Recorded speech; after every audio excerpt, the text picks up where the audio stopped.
Buen día, me llamo Anastasis, soy consejero pedagógico en Polytechnique Montreal.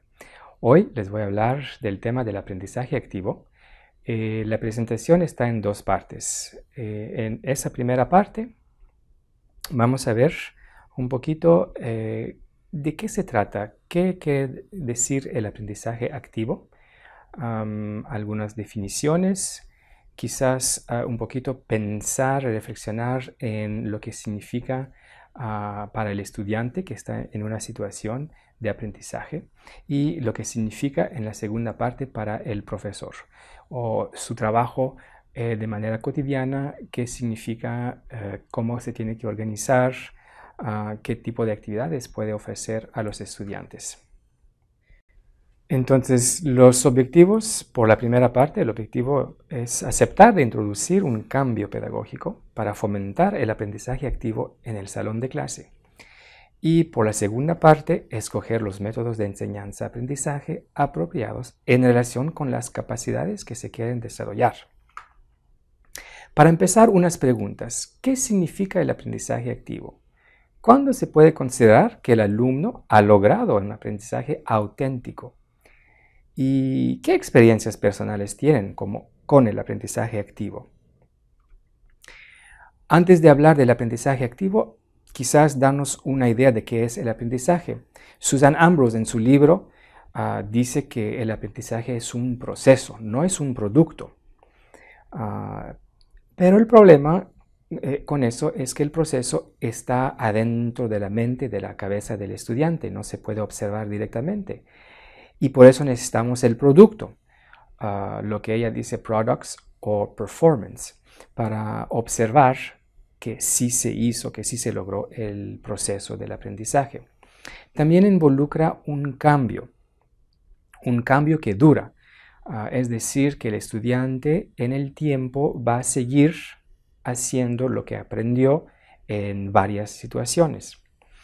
Y por última parte, el aprendizaje es algo que el estudiante hace él mismo. Solo él puede lograr el aprendizaje. Villarini nos dice también que el aprendizaje auténtico es algo que es significativo para el estudiante.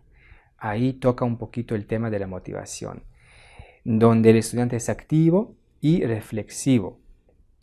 Ahí podemos pedir que colabora con otros estudiantes en el proceso de aprendizaje y generalmente está vinculando con el mundo real, es decir, que ayuda a desarrollar competencias o habilidades de alto nivel cognitivo que duran en el tiempo porque las actividades de aprendizaje están relacionadas con el mundo real, es decir, lo que él va a hacer luego en su vida profesional.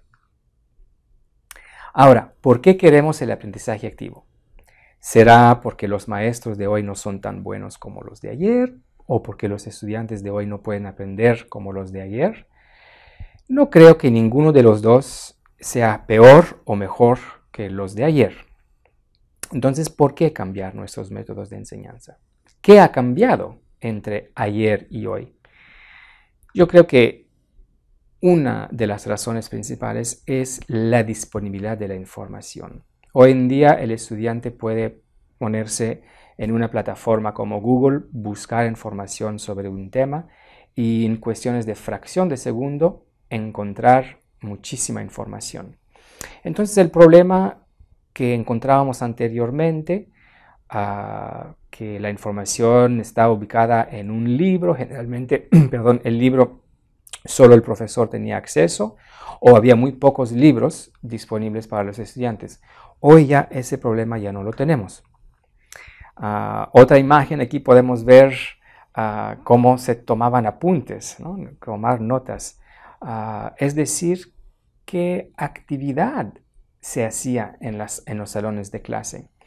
Anteriormente era muy importante que los estudiantes, quizás por el hecho que la información no estaba tan disponible, tenía que tomar muchos apuntes para que a la hora que tenía que aprenderlo por sí mismo en su casa, tenía la información completa. Hoy o puede sacar su cámara o su teléfono que tiene una cámara y tomar una foto, o mejor aún, que el profesor le ponga disponible en una plataforma vía web. Entonces, es porque estamos enseñando que los estudiantes están aprendiendo, o porque ellos están escuchando que están aprendiendo. Son preguntas, yo creo que importantes y que hay que pensar. Y lo bueno es que hubo bastante investigación que se ha hecho sobre ese tema. Y bueno, aquí en esa gráfica lo que se puede ver, les voy a dar el contexto. No estamos en una investigación en educación, es una investigación, es un trabajo que se hizo en ingeniería, donde diseñaron un guante que se puede poner encima de la mano y que puede medir la actividad cognitiva, la actividad del cerebro a través de la piel. Entonces, está en inglés, pero yo creo que sí lo pueden lograr entender. Le pidieron a un estudiante de poner ese guante durante una semana y escribir cada vez que hacía una actividad, qué era esa actividad o qué estaba haciendo. Entonces se puede ver en el día 1 a las 4 de la tarde estaba en laboratorio. Y luego de las 7 hasta las 12 de la noche estaba haciendo su tarea. Entonces, así se puede ver y fíjense qué pasa cuando está en clase. Cada vez que está en clase, y lo podemos comparar en cuando está viendo la televisión. Bueno, quizás algunos van a reírse, pero yo creo que aquí hay más que llorar que otra cosa. La actividad cerebral es parecida a cuando está viendo la tele, y cuando es la más activa es cuando está haciendo su tarea, cuando está en el laboratorio, y aún más cuando está durmiendo. O sea, hay más actividad cerebral cuando está durmiendo que cuando está en un salón de clase. Hay otras investigaciones que se hicieron aquí en el año 2000. Bly se dio cuenta que después de unos 25-30 minutos el latido del corazón baja cuando el estudiante está en una clase expositiva, lecturing.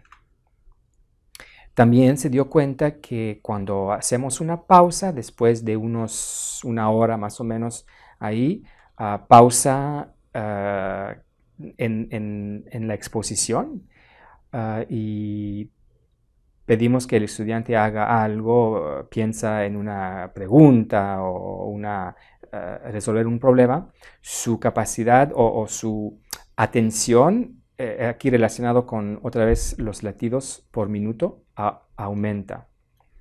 No al mismo nivel que cuando empezó, pero al menos hay una ganancia.